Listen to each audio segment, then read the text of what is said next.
آج جو پوری دنیا میں ایک تصور ہے وہ یہ ہے کہ انسانی زندگی کے دو حصے ہیں، ایک انفرادی زندگی ہے، ایک اجتماعی زندگی ہے۔ اور عام طور پر یہ سیکولرزم کا جو ایک فلسفہ ہے جو اس وقت یونیورسل ہے، آفاقی طور پر اس گلوب پر چھایا ہوا ہے،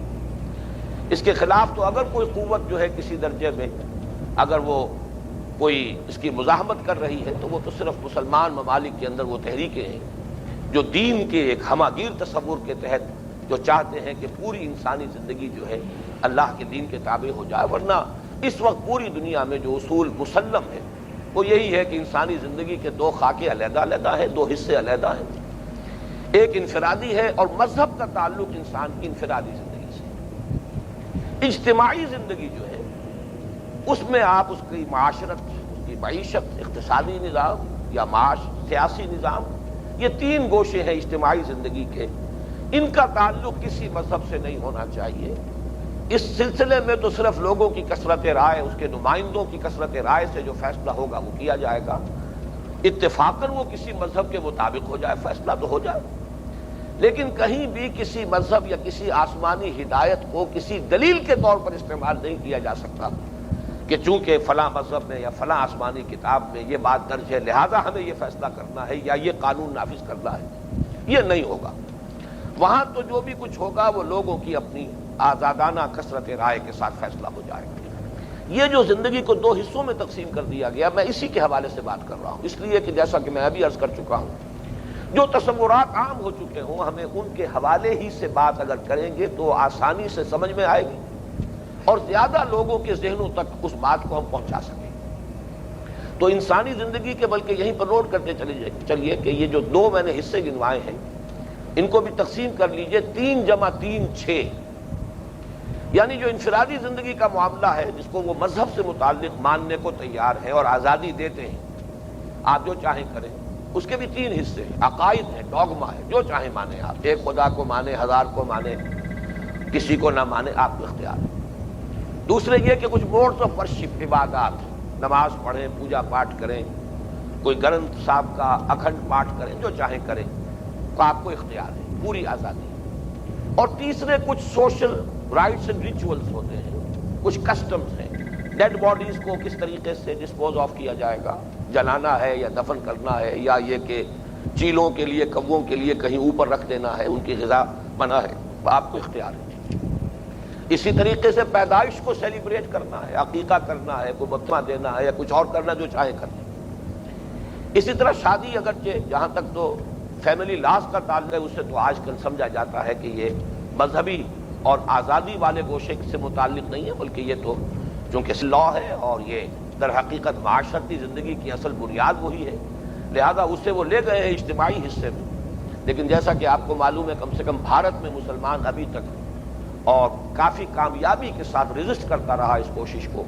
کہ یہ جو آئلی قوانین ہیں یہ بھی ان کے کامن سول کوڈ کے نام سے وہ بھی جو ملکی قوانین جو ہیں ان کے تحت آ جائیں۔ ابھی تک تو انہوں نے اپنی آزادی کو برقرار رکھا اس معاملے میں، کہہ نہیں سکتے، حالات بڑی تیزی سے بدل رہے ہیں، کب تک وہ اب اس پر کھڑے رہ سکیں گے اور رسک کر سکیں گے یہ تو ابھی دیکھنے کی بات ہے۔ بہرحال 3 حصے یہ ہیں، عقائد، ڈوگما، یا جو بھی عبادات ہیں، موڈز آف ورشپ، یا جو سوشل کسٹمز ہیں، رائٹس اینڈ ریچولز ہیں، یہ علیحدہ حصہ ہے، اور social system, economic system, political system, یہ 3 چیزیں علیحدہ ہیں۔ یہ گوشہ جو ہے یہ انسان کا اجتماعی زندگی سے متعلق ہے، اور اس میں جیسا کہ میں نے عرض کیا سیکولر جو ہے نظریہ وہ یہ کہتا ہے کہ کسی مذہب کا کوئی حوالہ نہیں آئے گا، یہاں تو لوگوں کے نمائندے کثرت رائے سے جو چاہیں گے طے کریں۔ اب ان 3 حصے میں سے کسی میں کوئی بنیادی تبدیلی آئے تو اسے انقلاب سے تعبیر کیا جاتا ہے، جس کی ایک مثال ہے انقلاب فرانس۔ آج سے 200 برس سے کچھ ہی زیادہ ہوئے ہیں سال، بہرحال ایک بڑا انقلاب آیا، بڑی تبدیلی آئی، اس لیے کہ سیاسی ڈھانچہ بدل گیا، جو ملوکیت اور جاگیرداری کا نظام تھا اس کو ختم کیا گیا، اگرچہ اس کے فوری بعد تو پھر وہاں جو ہے یوں سمجھیے کہ کاؤنٹر ریولوشنری جو ہے مرحلہ آیا ہے، لیکن بہرحال اسی انقلاب فرانس کے نتیجے میں دنیا میں ملوکیت کا خاتمہ ہوا ہے، سوائے اس کے کہ کہیں بادشاہت کو صرف ایک سمبل کی حیثیت سے برقرار رکھا گیا جیسے کہ برطانیہ میں ہے، اور جمہوریت کا جو ہے آغاز ہوا تو گویا کہ ایک اہم حصہ جو ہے نظام اجتماعی کا اس میں بنیادی تبدیلی آ گئی، یعنی سیاسی ڈھانچہ بدل گیا۔ اس لیے فرانس کے انقلاب کو ہم انقلاب کہتے ہیں، پوری دنیا مانتی ہے فرینچ ریولوشن۔ دوسری مثال ہے بولشوک ریولوشن جو اسی صدی میں آیا تھا آغاز میں، اس میں بھی بہرحال اجتماعی زندگی جو ہے انسان کی اس کا ایک اہم گوشہ اقتصادیات کا ہے، اس میں بنیادی تبدیلی آئی۔ پرائیویٹ اونرشپ جو ہے اس کو ابتدا میں تو بالکل ہی اس کی نفی مطلق ہوئی تھی، بعد میں تدریجاً یہ کہ اصول یہ مانا گیا کہ آرٹیکلز آف یوز جو ہیں عام استعمالات کی چیزیں وہ انفرادی ملکیت میں ہو سکتی ہیں، لیکن مینز آف پروڈکشن پیداواری جو چیزیں ہیں ذرائع پیداوار وہ انفرادی ملکیت میں نہیں آ سکتی۔ تو ایک بنیادی تبدیلی تھی، اس لیے اسے بھی انقلاب کہا گیا۔ اس کے برعکس اب میں آپ کو مثال دے رہا ہوں، سن 300 عیسوی میں ایک بہت بڑی تبدیلی آئی تھی اس پہلے گوشے میں، وہ جس کو مذہبی میں نے کہا ہے۔ پہلے گوشے میں اتنی عظیم تبدیلی آئی کہ شہنشاہ قسطنطین کانسٹنٹائن ایمپرر جو کہ رومن ایمپرر تھا، اس نے عیسائیت قبول کر لی، کنورٹ ہو گیا، اور نہ صرف اس نے کی، پوری رومی سلطنت کا مذہب تبدیل ہو گیا۔ اس سے پہلے وہ بت پرستی، دیویوں دیوتاؤں، ان کی اپنی مائتھولوجی، گاڈز اینڈ گاڈیسز کا تصور تھا، موجود بھی تھا۔ اور آپ کے علم میں ہے کہ عیسائی جو ہے حضرت عیسیٰ علیہ السلام کے ماننے والے، وہ تو سخت پرسیکیوٹڈ، سخت ان کے اوپر جو ہے تشدد ہوتا تھا، لیکن یہ کہ پھر ایک ایسی تبدیلی آئی کہ ایک پوری سلطنت نے عیسائی مذہب قبول کر لیا، لیکن آج تک اسے کسی نے ریولوشن سے تعبیر نہیں کیا، اس لیے کہ اجتماعی نظام وہی رہا، وہی جاگیرداری، وہی ملوکیت، وہی شہنشائیت، سارا کا سارا جو بھی اجتماعی زندگی کا ڈھانچہ ہے وہ تو جوں کا توں رہا، ڈوگما تبدیل ہو گیا۔ باقی یہ کہ اس وقت تک عیسائیت سے، چونکہ آپ کو معلوم ہے کہ حضرت مسیح علیہ السلام کے فوراً بعد، آپ کے رفع سماوی کے فوراً بعد سینٹ پال نے شریعت ساقط کر دی تھی، تو عیسائیت تو ایک عجیب مذہب ہے جس کو کہ صحیح کہا ہے ڈاکٹر مائیکل ہارٹ نے کہ اسے پالزم کہنا زیادہ صحیح ہے، اس لیے کہ یہ تو در حقیقت جو بھی ترمیم حضرت عیسیٰ علیہ السلام کی تعلیمات میں سینٹ پال نے کی تھی وہ ہے کہ جو آج دنیا میں عیسائیت کے نام سے جانی جاتی ہے۔ اس پہلو سے چونکہ اس میں قانون بھی نہیں تھا تو نظام کا کوئی سوال ہی پیدا نہیں ہوتا، زیادہ سے زیادہ اس ڈوگما کے ساتھ اس میں کچھ اخلاقی تعلیم تھی، love thy neighbour as thyself, ایک اخلاقی تعلیم ہے، یونیورسل تعلیم ہے، ہر جگہ ہوگی اخلاقی تعلیم، یا پھر ایک مسٹیسزم تھا جو عیسائیت کا کہ اپنے حلقے کے اندر جو ہے پروان چڑھا ہے۔ باقی قانون، شریعت، نظام، اس سے کوئی بحث نہیں، لہذا نظام جوں کا توں رہا، اور لیکن اتنی بڑی تبدیلی، ایک پوری مملکت، اور وہ رومن امپائر بہت عظیم مملکت، اس نے عقیدہ بدل لیا، مذہب بدل لیا، لیکن اس پر ریولوشن کا اطلاق نہیں ہوا، اسے انقلاب سے کبھی یاد نہیں کیا جاتا۔ تو معلوم ہوا کہ اس انقلاب کا مفہوم اگرچہ لغوی اعتبار سے کسی بھی تبدیلی پر لفظ انقلاب کا اطلاق ہو سکتا ہے، لیکن اصطلاح میں انقلاب کا اطلاق ہوگا انسان کی حیات اجتماعی کے کسی اہم گوشے میں کسی بنیادی تبدیلی پر۔ اگر انسانی اجتماعیات کے کسی اہم گوشے میں کوئی بنیادی تبدیلی رونما ہو تو وہ انقلاب ہے بصورت دیگر۔ اگر یہ کہ انفرادی زندگی کے مختلف گوشوں کے اندر کوئی تبدیلیاں ہو جائے تو اسے انقلاب نہیں کہا جائے گا۔ اس اعتبار سے اگر ہم غور کریں تو یہ لفظ جو ہے انگریزی میں جو ریولوشن کا لفظ آیا ہے، میں نے ایک کتاب کچھ عرصہ ہوا دیکھی تھی، دی ایناٹمی آف ریولوشن، یہ مسٹر کرین برنٹن کی خاصی ضخیم کتاب ہے، انہوں نے بحث کی تھی، جس طرح میں نے اس پر لفظ انقلاب پر بحث کی ہے، انہوں نے بھی ریولوشن کے لفظ پر بحث کی۔ خلاصہ یہی ہے کہ اگرچہ اس لفظ کا اطلاق کسی بھی تبدیلی پر ہو جائے گا، لیکن حقیقت میں اس لفظ کا اطلاق جو ہے انگریزی میں تو بلکہ اس حد تک بھی ایک احتیاط موجود ہے کہ کہیں اگر فوج جو سول حکومت ہے اس کا تختہ الٹ کر اور کوئی مارشل لا لگا دے اور کوئی فوجی تبدیلی آ جائے، فوجی حکومت بن جائے، تو اردو میں تو ہم اسے انقلاب کہہ دیتے ہیں، فوجی انقلاب آ گیا، لیکن آپ کو معلوم ہے کہ انگریزی میں لفظ ریولوشن کا اطلاق اس پر نہیں ہوتا، وہ تو coup d'etat ہے، وہ اپنی جگہ پر اس کے لیے ایک جدید ایک علیحدہ اصطلاح موجود ہے، اسے انقلاب سے تعبیر نہیں کیا جاتا۔ عربی زبان میں جس زمانے میں کہ یہ انقلابات یورپ میں آ رہے تھے، واقعہ یہ ہے کہ عالم عرب سویا ہوا تھا، کیفیت وہی تھی ان کی کہ جس میں نہ ہو انقلاب موت ہے وہ زندگی۔ ہم سو گئے تھے تبھی تو یورپ جو ہے وہ اس میں وہ ترقی ہوئی ہے، انہیں جگا کر ہم سوئے۔ ہم نے اسپین کی یونیورسٹیوں سے علم اور ایک نئی روشنی عطا کی یورپ کی اقوام کو، خاص طور پر فرانسیسیوں کو اور جرمنوں کو، وہاں رینیسنس اور جو بھی اصلاح مذہب کی تحریکیں ہیں وہ شروع ہوئی، پھر ہم سو گئے۔ لہذا یہ جو سارے معاملات ہوئے ہیں یورپ میں ہوئے، فرینچ ریولوشن آیا وہاں آیا، بولشوک ریولوشن آیا وہاں آیا۔ البتہ یہ کہ عالم اسلام، خاص طور پر عالم عرب جب جاگا ہے، ایک دم ہڑبڑا کر اٹھا ہے، تو یہاں پر جو لفظ آیا ہے، استعمال ہوا ہے، جو انقلابات آئے، اس کے لیے ابتداءً لفظ آتا تھا سورہ، اور سورہ کے لفظ میں کچھ ہنگامی کیفیت، کچھ ہلچل، اس طرح کا جو ایک مفہوم ہے لفظ سورہ کے اندر، اس کا ایک انٹیگرل پارٹ کی حیثیت سے، جزو لا ينفك کی حیثیت سے موجود ہے۔ لفظ انقلاب کا اطلاق نہیں ہوتا تھا، لیکن میں یہ بات آپ کو نوٹ کرا دینا چاہتا ہوں کہ آج سے 40 سال قبل مولانا مودودی کی ایک مارکۃ الآراء تقریر جو انہوں نے خطبے کی شکل میں ارشاد فرمائی تھی علی گڑھ یونیورسٹی میں 1941 میں، یعنی سمجھیے کہ 52 برس پہلے کی بات عرض کر رہا ہوں، اسلامی حکومت کیسے قائم ہوتی ہے۔ اس لیے کہ اس وقت بھی ہندوستان کی جو فضا تھی، ابھی وہ غیر منقسم ہندوستان تھا، اس میں مسلمانوں کی زبان پر اسلامی حکومت، اسلامی نظام، اس کے بہت سے الفاظ آ گئے تھے۔ تحریک پاکستان اور تحریک مسلم لیگ جو ہے، ظاہر بات ہے کہ وہ پاکستان کا مطلب کیا، لا الہ الا اللہ کے حوالے سے پھر عوامی بنی ہے، تو اسلامی حکومت۔ تو مولانا مودودی نے اس وقت اس مقالے میں وضاحت کی تھی کہ اصل میں آج جو ہے یہ لفظ تو بہت استعمال ہو رہا ہے، نعرہ تو لگ رہا ہے، لیکن یہ حقیقت میں ہے کیا، اور یہ کیسے قائم کی جا سکتی اسلامی حکومت، اس پر غور نہیں کیا جا رہا۔ تو انہوں نے گویا کہ جیسے میں نے آج عرض کیا ہے کہ اسلامی انقلاب کے بارے میں چرچا تو بہت ہے، لیکن یہ کہ انقلاب کا مفہوم کیا ہے اور اس کے لیے طریقہ کار کیا ہے، اس پر سنجیدگی سے غور نہیں ہو رہا، بلکہ جن چیزوں کا دنیا میں رواج ہے بس اسی کے مطابق انتخابات ہے، اس کا رواج ہے تو چل رہے ہیں، کوشش کر رہے ہیں کہ اسی کے ذریعے سے وہ تبدیلی آ جائے۔ اگر وہاں ناکامی ہوتی ہے تو ٹیررسٹ ایکٹیویٹی پوری دنیا میں معروف ہے، مشہور ہے، سب دنیا جانتی ہے، چلیے اس کو اختیار کرتے ہیں۔ تو جو بھی دنیا میں چالو چیز نظر آئے اس کو انسان اختیار کر لیتا ہے۔ اس کتابچے کا وہ اسلامی حکومت کیسے قائم ہوتی ہے جو 1941 کا خطبہ تھا مولانا مودودی کا، اس کا اب سے تقریباً 40 سال قبل پاکستان بننے کے بعد عربی میں ترجمہ کیا تھا مولانا سید مسعود عالم ندوی رحمۃ اللہ علیہ نے، اور بڑا پیارا ترجمہ کیا تھا۔ اس کا عنوان انہوں نے رکھا تھا منہاج الانقلاب الاسلامی۔ تو لفظ انقلاب جو ہے عام طور پر تو عرب دنیا میں اس وقت تک اس مفہوم میں یہ متداول نہیں تھا، عام طور پر یہ مستعمل نہیں تھا،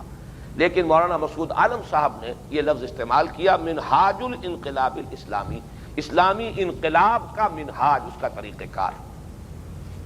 بہرحال میری ایک بحث جو ہے یہاں ختم ہوتی ہے کہ انقلاب کے لفظی معنی بدل جانا، تبدیل ہو جانا،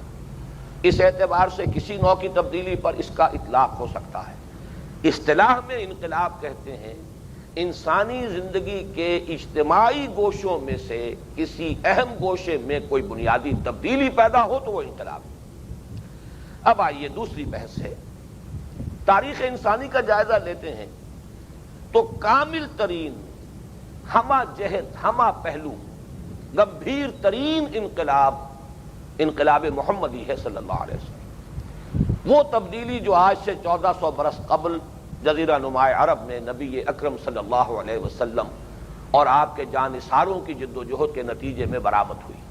محمد الرسول اللہ والذین معہ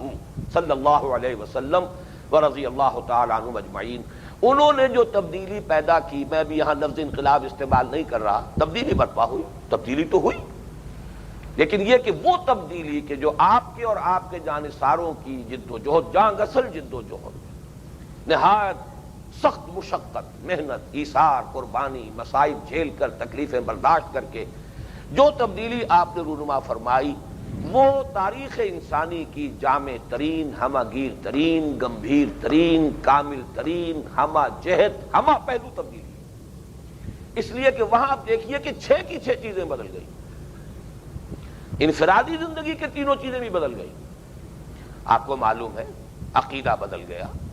کہاں شرک اور بت پرستی اور کہاں توحید، ایک خدا اور وہ خدا بھی نادیدہ خدا، مانتا پھر کوئی اندیکھے خدا کو کیوں کر، اسی کو منوایا ہے، اور کیسے منوایا ہے کہ کوئی دیکھی جانے والی شے اتنی یقینی نہیں ہے جتنی اس ذات کا یقین ہے کہ وہ ہے اور ہر آن ہے، ہر جگہ ہے اور ہر وقت میرے ساتھ ہے۔ اس سے بڑی اور تبدیلی ذہنی فکری کیا ہوگی؟ پھر یہ ہے کہ انسانی اخلاق کی تبدیلی، شب و روز کے اپنے جو بھی رنگ ہیں ان کی تبدیلی، عبادات کے پورے نظام کی تبدیلی، ہر شے جو ہے وہ بدل گئی. اور پھر اس کے بعد معاشرتی تبدیلی، جو سوشل ویلیوز ہیں ان کا ایک نیا کانسیپٹ ہے جو آیا ہے، سوشل ایولز جنہیں ایریڈیکیٹ کرنا ہے، سماجی برائیوں کا تصور ہے بالکل مکمل اور گمبھیر اور نیا تصور ہے جو دیا گیا ہے. اسی طریقے سے اقتصادی ڈھانچہ نیا دیا گیا ہے. پہلے تو تصور ہی بدل دیا کہ یہ دولت تمہاری ملکیت نہیں ہے، صرف امانت ہے تمہارے پاس. یہ امانت چند روزہ نزد ماست، در حقیقت مالک ہر شے خداست، للہ ما فی السماوات و ما فی الارض. اور تم اگر یہ سمجھتے ہو کہ میرا مال ہے میں جیسے اس میں تصرف چاہوں کروں، یہ تمہارا مغالطہ ہے. اصل مالک کی مرضی کے مطابق تمہیں اس سے تمتع، فائدہ اٹھانے کا، تصرف کا حق ہے، لیکن یہ کہ یہ تمہاری اس معنی میں ملکیت نہیں ہے کہ جو چاہے کرے. جیسے کہ قوم شعیب نے کہا تھا ان نفعل فی اموالنا ما نشاء، تم ہمیں روکنا چاہتے ہو اس سے کہ ہم اپنے مالوں میں جو چاہے کریں، تم ہمارے اوپر قبضہ عائد کرنا چاہتے ہو. یہ تصورات پھر سیاست، وہ سود کی حرمت، جوئے کی حرمت، ایک پورا نظام ہے اصل میں جو معاشی تبدیل کر دیا ہے. بڑا پیارا شعر ہے علامہ اقبال کا، مصطفیٰ اندر ہرا خلوت رضی. اور پھر جو اس کا نتیجہ ہوا ہے، وہ خلوت، جو ہرا کی خلوتیں کتنی پروفاؤنڈ ثابت ہوئی، کتنی نتیجہ خیز ہوئی. قوم و آئین و حکومت آفرید، ایک نئی قوم، ایک نئی تہذیب، ایک نیا تمدن، ایک نیا نظام، نئی معاشرت، نئے اخلاق. اس نئے شب و روز کا کی جو مصروفیات ہے، ہر شے بدل گئی. اور یہ جیسا کہ آپ کو معلوم ہے کہ ایک منتشر قوم، قومن لدہ، جھگڑنے والی قوم، کہیں پانی پینے پلانے پہ جھگڑا، کہیں گھوڑا آگے بڑھانے پہ جھگڑا، ایسا منظم کیا ہے کہ عبادت بھی اگر کر رہے ہیں تو ایک امام کی اقتداء میں، جیسے کہ کوئی ملٹری پیریڈ ہو رہی ہو، کہ کوشن کے ساتھ جو ہے حرکت ہو رہی ہے. اتنا منظم. وہ قوم جس میں کہ پڑھے لکھے لوگ جو ہیں، وہ پڑھنے لکھنے والے لوگ بھی انگلیوں پر گنے جا سکتے تھے، اسے دنیا کی معلم بنا دیا، نئے علوم کی موجد بنا دیا. یہ تبدیلی. پھر سیاسی ڈھانچہ دیا ہے، تصور ہی بدل دیا ہے کہ انسان حاکم ہے. انسان حاکم کہاں، انسان تو خلیفہ ہے. حاکمیت تو صرف اللہ کے لیے، سروری زیبا فقط اس ذات بے ہمتا کو ہے. حکمراں ہے ایک وہی، باقی بتان آزری. اب یوں سمجھیے کہ ذہنی انقلاب کہیں، فکری انقلاب کہیں، اخلاقی انقلاب کہیں، انفرادی انقلاب کہیں، اجتماعی انقلاب کہیں، معاشرتی انقلاب کہیں، معاشی انقلاب کہیں، سیاسی، گویا کہ یہاں تو، بلکہ میں نے کسی جگہ پر یہ تعبیر اختیار کی ہے کہ یہاں تو مائکروسکوپ لگا کے دیکھنا پڑے گا کہ کوئی شے اپنی سابقہ حالت پر باقی رہ گئی. ہماگیر ترین، گمبھیر ترین، جامع ترین، کامل ترین انقلاب پوری تاریخ انسانی کا وہ ہے جو محمد الرسول اللہ صلی اللہ علیہ وسلم کے ذریعے سے برپا ہوا. اس کے ضمن میں کچھ شہادتیں پیش کر دی، اور ظاہر بات ہے کہ اپنوں کی شہادت اس کی کوئی ضرورت نہیں، وہ فائدہ بھی نہیں. اپنوں کو تو ظاہر بات ہے کہ محبت کی آنکھ کو تو ہر شے جو ہے وہ یقیناً حسین نظر آتی ہے، لیکن یہ ہے کہ غیر، جیسے کہ ایک عربی مقولہ بھی ہے کہ الفضل ما شہدت بہ الاعداء، اصل فضیلت تو وہ یہ ہے کہ جس کی گواہی دشمن دے. دشمن مانے کہ ہاں یہ فضیلت ہے، یہ چیز موجود ہے، یہ حقیقت ہے، اس کا اعتراف کرنا پڑتا ہے. اور اسی طریقے سے میں دو گواہیاں دینا چاہتا ہوں، مشرق سے اور دو مغرب سے. مشرق کی گواہی میرے نزدیک اور بڑی گمبھیر، بہت ہی میں سمجھتا ہوں کہ جامع انداز میں جو گواہی دی تھی اسی شہر لاہور میں 1920 میں ایم این رائے. اب آپ کو معلوم ہے 1917 کا بولشوک ریولوشن ابھی تازہ آیا تھا، دنیا میں چرچا تھا.